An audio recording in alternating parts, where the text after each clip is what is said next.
What's up, YouTube? It's your boy, Angry Jackalope. I am talking about the second book, Caliban's War of the Expanse series. I just finished it last night. Everything's still relatively fresh in my mind. And whereas the first book kind of felt to me like a double love story and tragic loss and development of friendships and things of that nature, the second book kind of strikes me more as political intrigue, a father's quest to find his daughter that he got separated from due to extreme circumstances, and also a soldier's kind of path to redemption in her own minds. And of course I'm talking about the Bobby character, Bobby what's her damn name? I want to say Bobby Dresden. I don't think that's right. That's not Bobby Dresden. Dresden was a bad guy's fucking name. It's Bobby Draper, right? Bobby Draper, Roberta Draper. Yes, Draper. There we go. Let's get this shit right, shall we? So anyway, we'll go ahead and again we'll cover the important stuff for folks who are not familiar with the book or anything else. I started this journey watching a TV series and decided, fuck it, this TV series I love so much, I watched it twice through. I said, fucking read the books. Read the first book, said, Jesus Christ, and then just said, let's keep it going. So the synopsis is, we are not alone on Ganymede, breadbasket of the outer planets. A Martian Marine watches as her platoon is slaughtered by a monstrous super soldier. On Earth, a high-level politician struggles to prevent interplanetary war. And on Venus, an alien protomolecule has overrun the planet, wrecking massive mysterious changes and threatening to spread out into the solar system. In the vast wilderness of space, James Holden and the crew of the Rocinante have been keeping the peace for the Outer Planets Alliance while they agree to help a scientist search war-torn Ganymede for a missing child. The future of humanity rests on whether a single ship can prevent an alien invasion that may have already begun. Dun dun dun. Alright, so I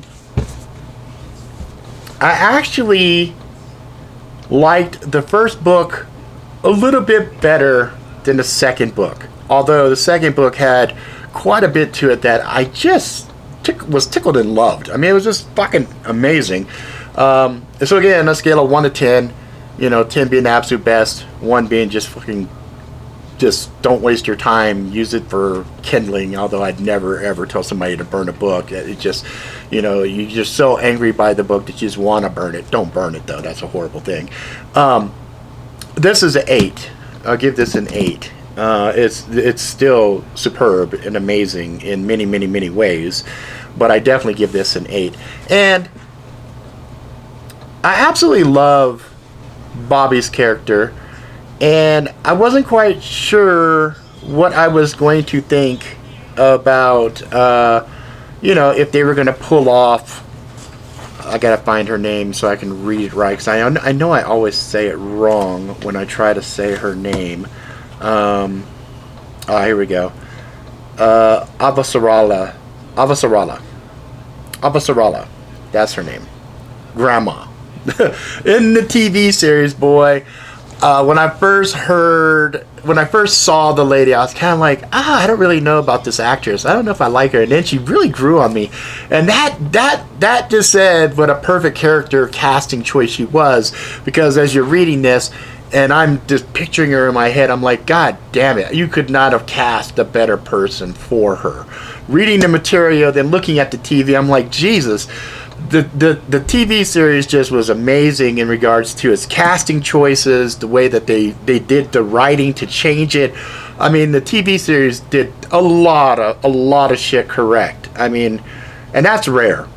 Usually TV fucks shit up, but holy shit, in regards to this, was amazing. So, just like I did on the last review of the very first book, there are stuffs in here that just stood out, okay? So, for example, I said in the previous video, and I'll say it in this one, the level of realism, the realistic aspects towards technology and other things, just boom, blows my fucking mind. For example, in the TV series, you know, Bobby sees the monster, and certain people believe her because they're in the know, and the rest are kind of like, okay, you're not going to talk about that shit. In the book, it deviates from that tremendously, and in the very beginning, they're kind of like, yeah, okay, whatever. She's like, no, seriously, my armor captured this. And they're like, well, the armor didn't see shit. It says, yes, Thorson said, we've examined your suit's video log. It's nothing but static. This is like a bad horror movie, she thought. The heroine who sees the monster, but no one will believe her. She imagined the second act in which she was court-martialed in disgrace and only got a redemption in the third act when the monster showed up again and killed everyone who didn't believe. Wait, she said. What decompression did you use? My suit is an older model. It uses a version 5.1 video compression. Tell the tech that and have them try again. Thorson stared at her for a few moments, then pulled out his hand terminal and called someone. Have Sergeant Draper's combat suit brought up to her room. Send a tech with a video gear with it. He put the terminal away and then gave Bobby another of those frightening smiles. Sergeant, I admit that I am extremely curious about what you want me to see. If this is still a ruse of some kind, you've only brought yourself a few more moments. Bobby didn't reply, but her reaction to Thorson's attitude had finally shifted from frightened through angry to annoyed. She pushed herself up in the narrow hospital bed and turned sideways, sitting on the edge and tossing a blanket to the side. With her size, her physical presence up close usually either frightened men or turned them on. Either way, it made them uncomfortable. She leaned towards Thorson a bit and was rewarded when he pushed his chair back in equal amount. So anyway, they come in. Let's see. The clown pointed at senior of the two techs. You, what's your name? Young tech snapped off a salute and said, Petty Officer, electrician's mate, Singh, sir. Mr. Singh, Sergeant Draper here, claims her suit has a very different video compression than the new suits, and that's why you're unable to read her video data. Is this correct? Singh slapped himself on the forehead with his palm. Shit, yeah, he said. I didn't think. This is the old Mark III Goliath suit. When they started making the Mark IV, they completely rewrote the firmware, totally different video storage system. Wow, I feel really stupid. So, you know, it's like, that's real shit. That's real shit. And stuff like that is sprinkled through here. Like, there's parts where, you know, she's putting the armor on and it takes 3 fucking hours for her to put the shit on. Because it's meticulous. It's calibrating the different things. It's like a fighter pilot about to take off in a jet. There's all these checks and things that they do before they even take off. We never see that in the show, but in the book you get that, and you're like, wow, that's fucking crazy. So, you know, again, massive kudos to stuff like that. And so you guys that might read a lot of sci-fi, you might be rolling your eyes at me right now saying, duh, Edna, hard sci-fi, you know, they always delve into the technology aspect. Well, you know, I'm a virgin at this shit. This is my first, you know, real venture into sci-fi. Like, I watch sci-fi like nobody's business, but actually reading it, this is actually the first time that I've delved very deep into sci-fi. You know what I'm saying? So anyway, let's see.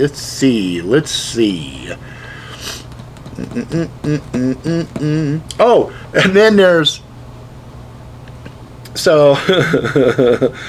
Amos is a fucking badass. I fucking love her. You want to talk about, so you watch somebody when they're doing things on a show, for example, and you can see some of the subtle political plays and stuff, and in the book, boy, they call it out and they do some stuff. But it's fun watching how she reads people and how she puts a little information out and gets a little bit back. And, you know, and she's all polite and coy, and she's playing these games with Mao, you know. And then she ends this whole kind of tense, very polite meeting with Jules. Turning to glance over his shoulder, he looked like a still frame from the film. If I find out you knew something you didn't tell me, I won't take it well, she said. I'm not someone you want to fuck with. And he says, if I didn't know that when I came in, I do now. And I just love that because, you know, it's all polite and kind of blah, blah, blah. And yes, I'm kind of going into some spoilers here. So, you know, if you guys just wanted that ratings and whatnot, that was before. I would have had something before this that would have said spoilers when I do the post edit on this. Anyway, and then the other departure, it gets really interesting. Really early on, we get to about a page 150, and it starts to deviate from the show tremendously. But it's kind of interesting the way that it goes. So in the show, you know, she's trying to do the things, and it's, you know, I can never fucking get her name right. I always wanted to say it. I want to say Avasarala, but I always know I'm gonna fuck it up. Anyway, I'll call her Grandma going forward in the review, so that way, you know, love you, Grandma. Or I would just call her Nana. Okay, so Nana, you know, she's like in the show. She's the one that pulls information from Bobby, right? In the book, it plays out tremendously different, and I think it's important to do this so that people understand, you know, just how the writers were able to change some stuff up on the show, but the writer in the book, they had a totally different way things played out. So, you know, she goes, Nana says, I would like to hear what Sergeant Draper has to say. She remembers my name, Bobby thought. That's interesting. Sergeant, Grandma says. Bobby, unsure of what to do, stood up. I'm just wondering why no one is talking about the monster. Grandma's enigmatic smile returned. No one spoke. The silence slid adrenaline into Bobby's blood. She felt her legs starting to tremble. More than anything in the world, she wanted to sit down, make them all forget her, and look away. She scowled and looked at her knee and locked her knees. You know, Bobby said, her voice rising, but she was unable to stop it. The monster that killed 50 soldiers on Ganymede. The reason we're all here. The room was silent. Thorson stared at her like she had lost her mind. Maybe she had. Grandma tugged once at her yellow sari and smiled encouragement. I mean, Bobby said, holding up the agenda, I'm sure trade agreements and water rights and who gets to screw who on the second Thursday after the winter solstice is all very important. She stopped and suck in a long breath. The gravity of her tirade seemed to have robbed her of air. She could see it in their eyes. She could see that if she just stopped now, she'd be an odd thing that happened and everyone could go back to work and quickly forget her. She could see her career not crashing off the cliff in flames. She discovered she didn't care. But, she said, throwing the agenda across the table, we're surprised the man in a brown suit dodged it as though the touch might infect him with whatever Bobby had. What about the fucking monster?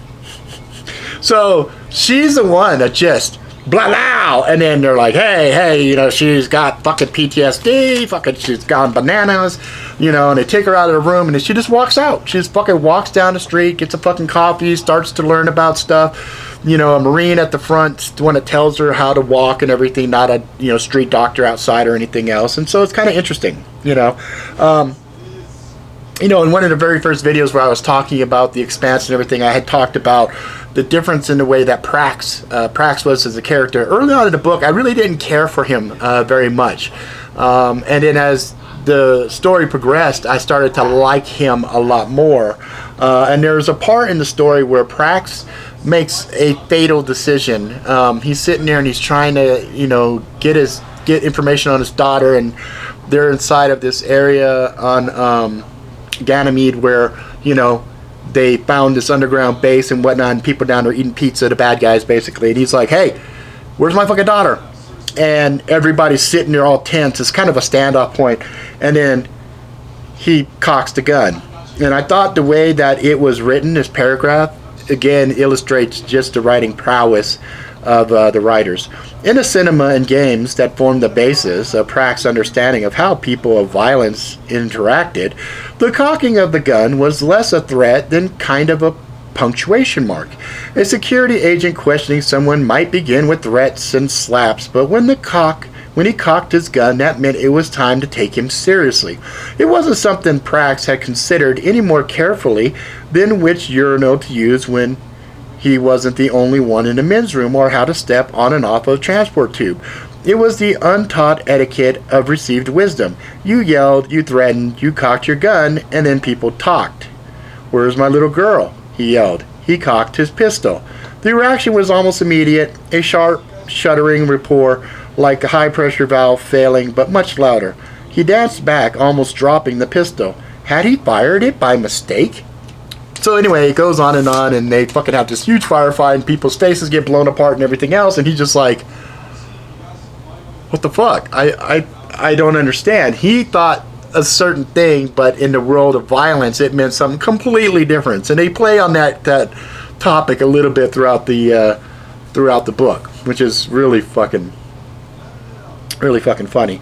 And then there's other stuff. There's interactions between Bobby and Nana, and she starts to work for her and starts to understand how politics and governments work, and she's just kind of disgusted by it and everything. And the story just continues, and it's really well written, and you're kind of going along. And then I was kind of, looking at the intrigue, the political stuff, and there was a part that kind of cracked me up. Avasarali's terminal chimed. She glanced at a new message, a note from Admiral Souther. Avasarali had sent him an utterly innocuous note about having lunch when they both got back to Earth, then coded it for high security clearance with a private encryption schema. See, I like that private encryption schema. It's all proper coding, all proper terminology here. If you come from the tech world, like all of this is like, yeah, that makes perfect sense to me. It would take our handlers a couple of hours at least to crack it. She tabbed it open. Reply was in plain text. Love to. The Eagle lands at midnight. Petting zoos are illegal in Rome. Avasarali laughed. It was real pleasure this time. Bobby loomed up over her shoulder, and Avasarali turned the screen so that the big Marine could peer down at it. What's that mean? Avasarali motioned her close enough that her lips were almost against Bobby's ear. At the intimate distance, the big woman smelled of clean sweat and cucumber-scented emulant that was in all of Mal's guest quarters. Nothing, Avasarali whispered. He's just following my lead, but they'll chew their livers out guessing at it. Bobby stood up, her expression of incredulity. I hate that fucking word. Incredulous. Her expression of like shock and like irritation is what that word means, and I can never fucking say it. Incredulity. I'm not even sure that's the right way to pronounce it. A lot of times I'll read things, it sounds right in my head, and I try to say it, and I can't fucking say it. And eloquent. This really is how government works, isn't it? Welcome to the monkey house, Avasarali said. I think I might go get drunk. This is fucking hilarious, And then there was a part that just completely, the last part of realism that kind of blew my mind. So, we all know about crowdsourcing and GoFundMe's and shit like that. And so there's a part where Prax is like, hey, I need to hire you guys to help me find my daughter. I have this amount of money. Holmes like, that's not nearly enough, but I know how we could do it. So they make a video, they send it out, and so people start pouring in support and everything else, and money starts rolling in, and they're like, yeah, this is enough for us to pay for the gas, to pay for the air, to pay for the water, to pay for all the stuff that we need to do these types of ventures, and blah, blah, blah. And so there's a part, it's like, he's reading these comments that are coming through, kind of like I read the comments on a YouTube and whatnot, and he goes, anyway, it says, I lost my son 4 years ago, and I still can't imagine what you're going through right now. I wish there was more I could do. He had to list down to a few dozen. It was mid-afternoon in the arbitrary world of ship time, but he was powerfully sleepy. He debated leaving the remaining messages until after a nap and decided to read through them without requiring himself to respond to each one. Alex laughed. Amos joined him. Prax opened the fifth message. You are a sick, sick motherfucker. And if I ever see you, I swear to God, I will kill you myself. People like you should be raped to death, just so you know what it feels like. Prax tried to catch his breath. The sudden ache in his belly was just like the aftermath of being punched in the solar plexus.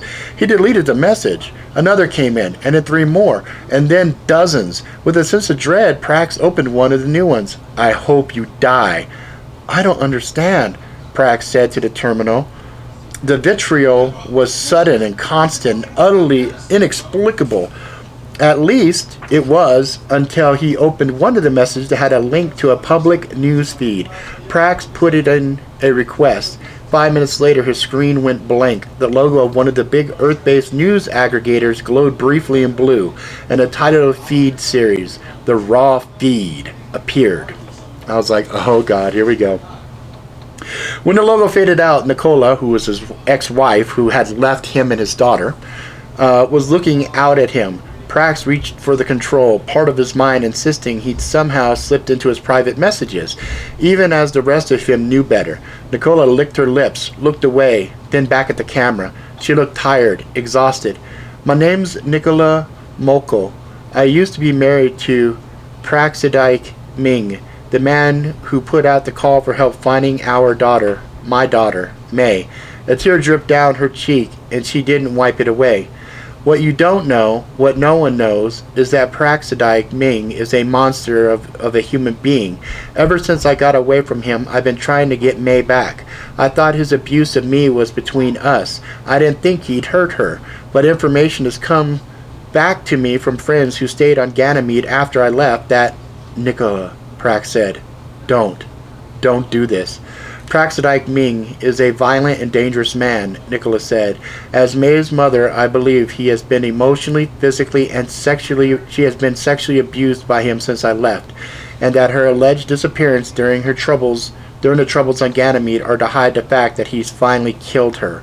The tears were flowing freely down Nicola's cheeks now, but her voice and eyes were dead as last week's fish. I don't blame anyone but myself, she said. I should never have left when I couldn't get my little girl away too. So they did a smear campaign on him. Some of the big, powerful people got to her and, was basically using that as leverage against him. And it was really fucked up. And I'm sitting there looking at that like, dude, that's fucking crazy, And I was like, wow. That's like some realistic shit. Again, I'm like, I could actually see that in this fucked up world where people would use people's families and their children and they do smear campaigns against people to, set narratives and agendas and things of that nature. I was like, wow, that's fucking crazy. I won't talk about that part. That's whatever. And, the whole ship part with Bobby and the ship, a lot of it was changed. Oh. And then the other thing that was really interesting was as things progress and they get to Io and they're like getting ready to go do these things, the book played it out completely different. Like it ended up being this political thing where information was typing back to Earth and certain people knew about it, and she was hoping that these people were going to affect some kind of a callback and things of that nature to de-escalate the situation. And you're just kind of sitting there going, oh my God, this is just a clusterfuck. And they're just sitting there waiting to get fucking blown away. And then, Martians jump in and they help out. And so you got the small fleet here and you got the small fleet over there. And Nguyen's, group is about to do some shit. And, Souther's there. And it plays out completely different. He's not like on Souther's ship and all this other stuff. Like they have their own ships and whatnot. And so anyway, they get to this pivotal moment, and of course the rockets are fired out, and then boom, there it is. Now it's on Nguyen's ship, and he's like, hey, get me off the ship, I'll get you the unlock codes to stop the things from wiping out Mars. And the other thing that was different was Prax discovered that the Halfbreeds couldn't be controlled, and that every single time that there was conflict between one of the Halfbreeds, the monsters, that Venus was responding. Okay, so Venus was learning, Venus was responding every time something happened with a monster, like the one that was on the Rocinante that got killed, flashed. The ones on Ganymede in the very opening of the sequence flashed. So these were things where they were communicating, and it might have been implied in the show, but it wasn't crystal clear. In the book, it's like really clear. this happens, this is the reaction, this happens, this is reaction, this happens, this reaction. So you're kind of like, okay, so there's a network that transcends time and space because they're instantaneous, and they get that point across very well. And then Bobby, as she's putting her armor together, getting ready, she knows she's going to have to engage with one of these monsters at some point. It's inevitable. It's what this whole book's been leading up to. Her redemption arc of her saying, okay, fuck you, monster. Even if I'm going to die, fuck you. I'm not going to let me live in perpetual fear. I'm going to get this shit. We're going to get some, right? So she goes, she gets her shit together. Holden gets some incendiary ammo. He's the one that says, regular bullets didn't seem to work, but maybe these incendiaries will. She was the one in the TV series. So, they did little tweaks here and there, but ultimately, it kind of got to the point where they had a plan on fighting the thing, right? So she gets ready to deal with it, and there was a touching part. There was a touching part of the story where she's in her mind getting ready to deal with this stuff, and you get this really cool moment of her, right? And it was one of those things where, again, one writer critiquing another writer's thing. I was like, holy shit, this is fucking amazing.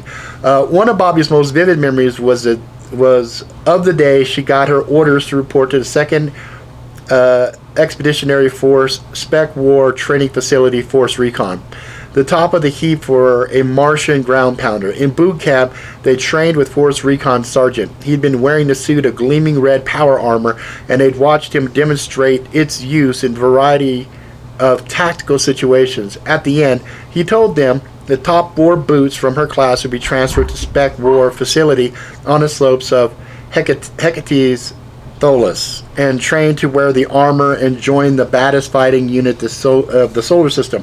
She decided that meant her. Determined to win one of those 4 coveted slots, she threw herself into boot camp training with everything she had. It turned out that was quite a lot. Not only did she make it into the top 4, she was number 1 by an embarrassing margin. And then the letter came ordering her to report to the base for recon training, and it was all worth it. She called her father and just screamed for 2 minutes. When he finally got her to calm down and tell him what she was calling about, he screamed back for even longer. "You're one of the best now, baby," he said at the end, and the warmth of those words put in her heart had never really faded. So we all have these moments in our lives where things, something so pronounced, so pivotal in our, emotional makeup, whether it be a really good thing, a bad thing, or whatever, is anchored in our mind. And that was beautiful. And it gave me goosebumps. It gave me goosebumps just kind of reading that and seeing that. And I thought that was just a beautiful thing because, she had older brothers. None of the brothers wanted to go in. She had a good relationship with her dad, and when she followed her dad's footsteps to go in there, that just solidified their relationship, right? And so, this moment, they shared this moment. This is the type of stuff that books can provide that TV can't. That's why I love reading the books in relation to the show, because you get these little background pieces. So I thought that was fucking outstanding. Like, I was like, fuck yeah. Like, I love Bobby. Bobby was like one of my favorite fucking characters. There are only a couple more pieces left that I wanted to kind of touch on. Let us talk about one of the most brilliant fucking things that the television series did. That guy. So you see, I've got this little thing, that guy. I am that guy. So there's a part where in the TV series, Prax and them catch up to Strickland. I think that's the guy's name, Strickland. And Strickland plays the whole, hey, I looked out for May, I took care of her, and blah, blah, blah. And he tells May and the other kids, hey, go with Amos. He's my best friend in the whole world. I need to talk to Dr. Strickland. And he's got Strickland, and he's got the gun at him, and he's about to just fucking kill this guy, right? Because this guy just destroyed everything. And then Amos comes, and he puts his hand on him, and puts it down, and says, you're not that guy. You're not that guy. And Prax goes, he kind of nods, and he walks out of the room. And then Strickland's like, thank you. And then Amos has got his gun, and he's all, I am that guy. And he just takes it. You're just like, oh. So I was like wondering, I was like hoping in my heart that was in the book. Well, it's a different a different get down in the book. Okay, a different get down here. It's like so Prax says, "My home is gone," Prax said, speaking slowly. "My job is gone. Most of the people I've ever known are either dead or scattered through the system. A major government is saying I abuse women and children. I've had more than 80 explicit death threats from absolute strangers in the last month. And you know what? I don't care." Strickland licked his lips, his eyes shifting from Prax to Amos and back again. "I don't need to kill you," Prax said. "I'll have my daughter back. Revenge isn't important to me." Strickland took a deep breath, let it out slowly. Prax could see the man's body relax, and something on the dividing line of relief and pleasure appeared at the corners of his mouth. May twitched once when Amos's auto shotgun fired, but she lay back down again against Prax's shoulder without crying or looking around. Strickland's body drifted slowly to the ground, the arms falling to the sides.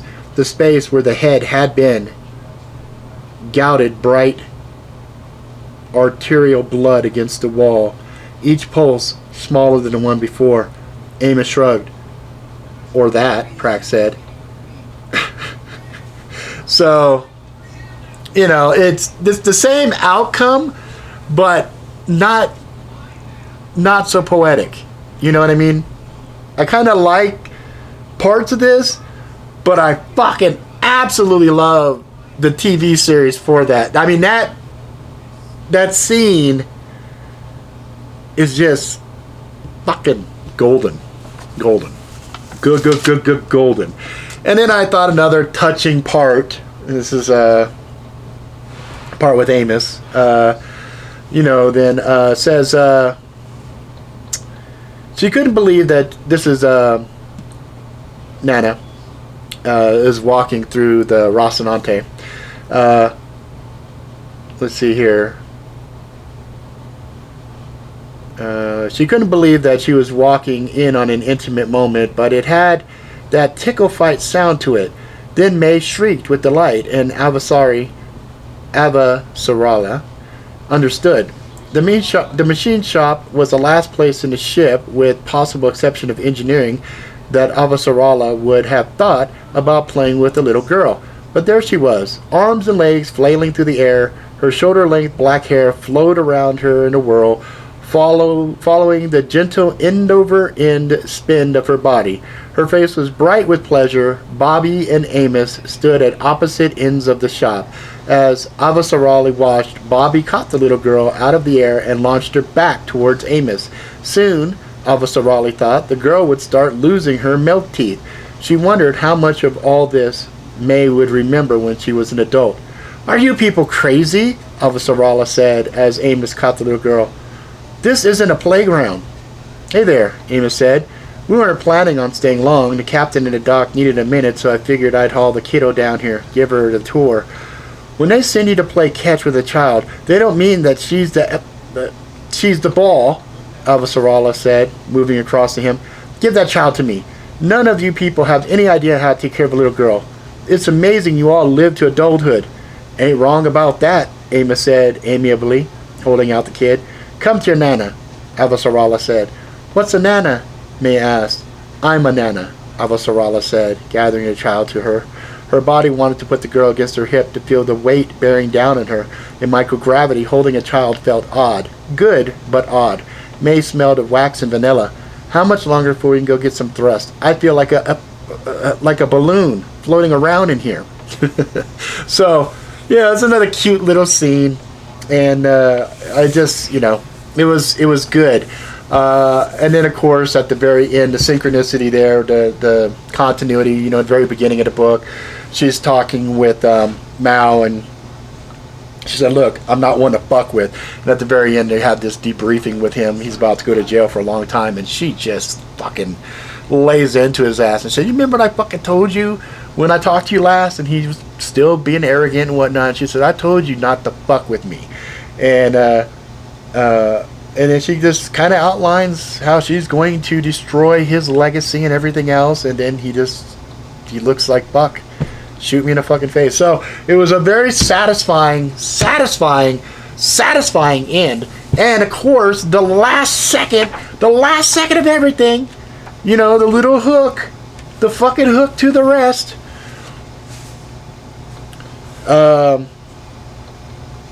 Behind him, behind Holden, a man cleared his throat. Holden turned reluctantly away from the image on the screen. The man stood next to the gallery refrigerator as if he'd always been there. Rumpled gray suit, dented pork pie hat. A bright blue firefly flew off his cheek, then hung in the air beside him. He waved it away like it was a gnat. His expression was one of discomfort and apology. "Hey," Detective Miller said. "We gotta talk." Oh, I was like, oh, yes, Miller's back. Miller's back. Now, of course, I'm already spoiled because I've seen seasons 3 and 4 on the TV, on Amazon. So I kind of know where everything's going, but I don't care. I don't care. Even though I know generally where the story's going, I don't care because I am enjoying the shit out of this. So again, Caliban's War, Angry Jackalope approved. Read it. It's fucking great. If you've never read any of these, you won't be disappointed. And they're not, you know, as far as an investment into buying a book, it's not like you're wasting your money. I mean, this bitch was, what is it? 500. No, I'm sorry. It's more than that. 595 motherfucking pages. Bloody hell. You can probably take this book and kill somebody with it. You know, each one of these books is fucking hefty, man. It's a fucking hefty shit. And it is out fucking amazing. Outstanding and amazing. It is fucking great. I think they even had George R.R. Martin, his quote is, "Interplanetary adventure the way it ought to be written." And I cannot agree with that more. I mean, that really is, I can't give this enough praise. And the series, the TV series, again, amazing. So I will continue doing this. I'm reading the next book right now. As soon as I get done with the third book, I'll do another one of these where I kind of go through and pick out pieces that I fucking just thought were treasure, you know, just amazing. And go from there. You know what I'm saying? But again, goddamn, I'm loving this shit. I'm hoping you guys are enjoying this too. And if you guys were sitting on the fence and you weren't sure, watch the series. If you love the series, you're gonna love the book. If you read the book, you're gonna love the series. That's all I gotta say, right? All right, guys, that's it. If you like it, please subscribe. Tell your friends far and wide. Until next time, motherfuckers, please be good to yourself, good to each other. Go out and live life to the fullest. Ride the bus till the wheels fall off. Have some adventures. Get some scars. Read some fucking books. Read some fucking books. Read those books. And if you don't, you know, you want to read something else, read my books. Don't matter. Anyway, that's it for now, motherfuckers. I will see you guys next time.